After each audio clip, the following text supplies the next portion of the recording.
আসসালামু আলাইকুম প্রিয় উদ্যোক্তা ভাই ও বোনেরা, আপনারা দেখছেন মাছা পদ্ধতিতে ব্রয়লার মুরগি পালন। দেখতে পাচ্ছেন রাতের খামার, রাতে মুরগিগুলো কি সুন্দরভাবে আছে।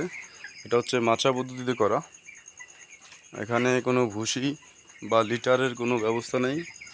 এখানে শুধু মাচার উপরে মুরগিগুলো আছে, দেখতে পাচ্ছেন খুব সুন্দরভাবে। এই যে আমি খুব সাধারণ স্যাম্পলভাবে অল্প কিছু টাকা দিয়ে খামারটা করছি। এইভাবে খামার করলে খরচা অনেক কম।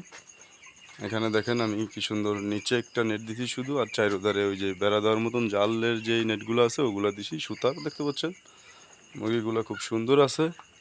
এভাবে খামার করলে খরচ একেবারেই কম।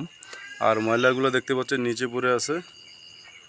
তো আপনারা যারা করতে চাচ্ছেন মাছা পদ্ধতিতে খামার এভাবে করতে পারতেন, বা যদি কারো পরামর্শ দরকার হয় অবশ্যই আমার সাথে যোগাযোগ করলে আমি পরামর্শ দিতে পারবো ইনশাআল্লাহ।